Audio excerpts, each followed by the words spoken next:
Good morning, everyone. Today, I would like to invite you to reconsider your relationship with money. To imagine that money and the economy could make the world a better place. That the transaction and spending of money could in fact be an act of love. Not a cold transaction, but a gift. I know I might sound a bit idealistic, but bear with me. I believe we can change our relationship with money. In fact, that we must.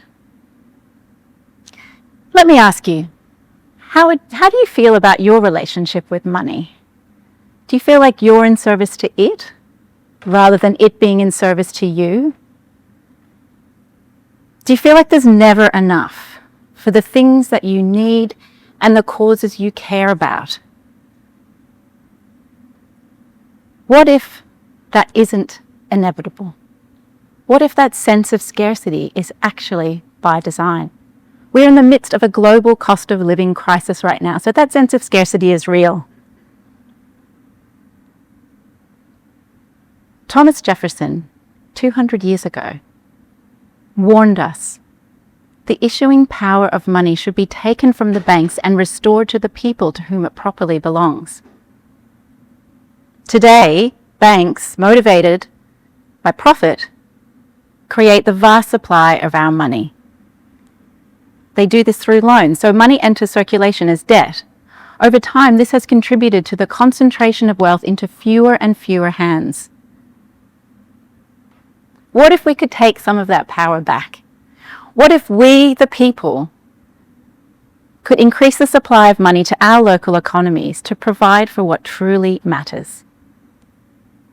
Well, right now, there are in fact 300 places around the world where communities are answering this call, are issuing their own money, their own local currencies.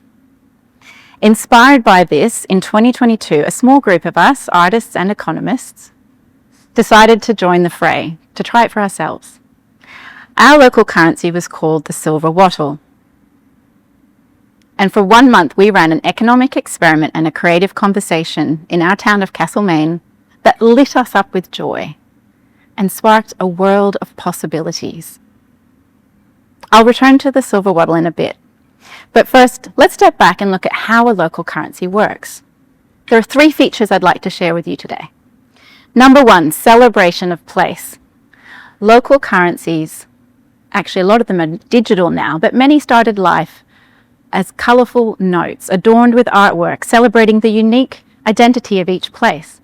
Perhaps the most famous of which is the face of hometown boy David Bowie on the Brixton pound.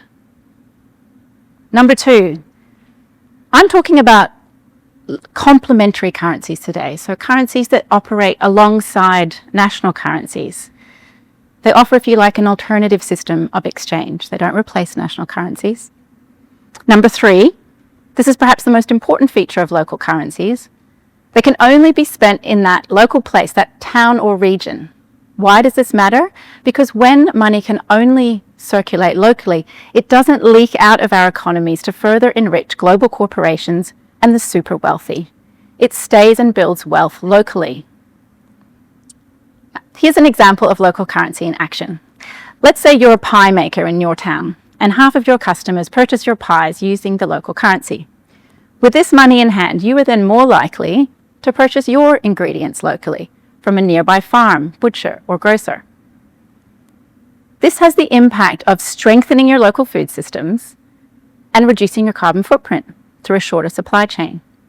Now, your suppliers, with their local currency in hand, might choose to pay their council rates with local currency to purchase electricity from the local wind farm or buy your locally made pies. And so on it flows and around it goes. This is the circular economy where money acts like a nutrient cycle, feeding the systems that support us. And we get to decide what those systems are. Directing investment in renewable energy infrastructure, affordable housing, social safety nets like a universal basic income perhaps. At their heart, local currencies are about communities reclaiming control over where our money flows and bringing money back into alignment with what we value. So back to the silver wattle.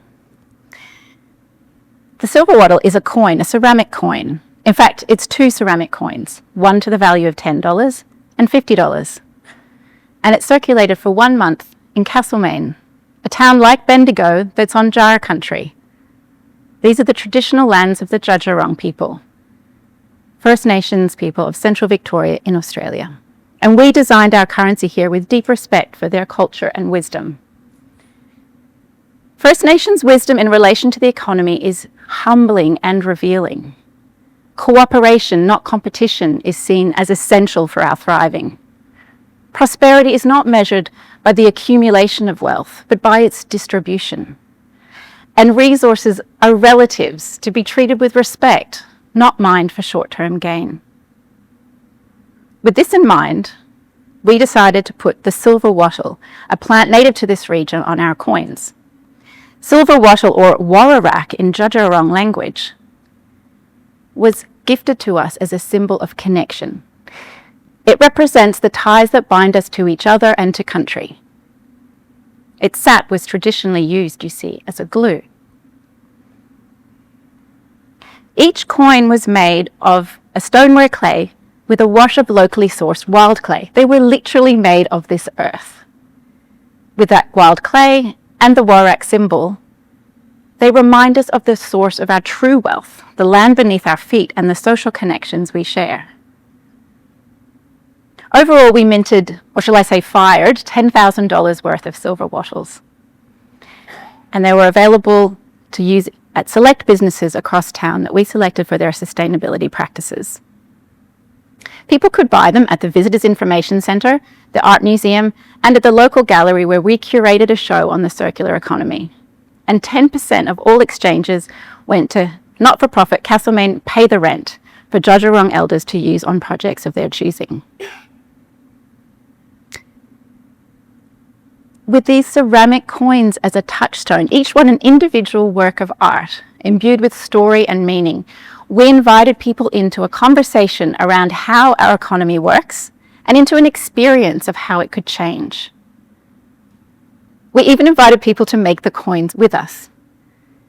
We learned that if we're going to create an economy with a heart, a care economy, we all have to put our heads and our hands and our hearts into it. So from this rich soil, this fertile soil, I would like to invite all of you to engage your creative side, to imagine what would a currency for Djaara Country, all of Djaara Country, look like? What values and principles would we want this currency to uphold? What ends would we want this currency to serve? Here's my opening gambit. Djaara Country is one of 250 First Nations of Australia, reaching back countless generations, stewarded by the oldest living culture on earth with ancient wisdom, a wisdom that intrinsically understands that the human economy is circular in nature and rooted in relationships, just like the ecology that we're all embedded within. Starting here on Djaara Country, working with Djaara people, we could create something truly unique. An economy that listens to First Nations wisdom, that is inclusive of all, as the antidote and the alternative to an economy that has too long been designed by the wealthy few to serve the wealthy few. Let's move the paradigm from scarcity to abundance.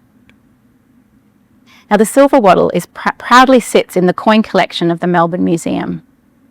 But let's not relegate this economic experiment to history. This is a global movement that is just gaining momentum. I invite you to join us, connect with us on the Castlemaine Currency Project Facebook page so we can share and learn together in this global community of practice.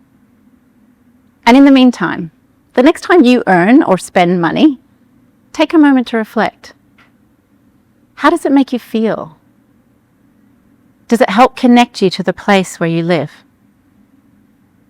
Does it help you build your relationships or strengthen your community?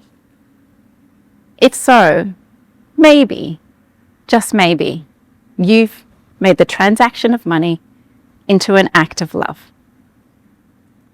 Thank you.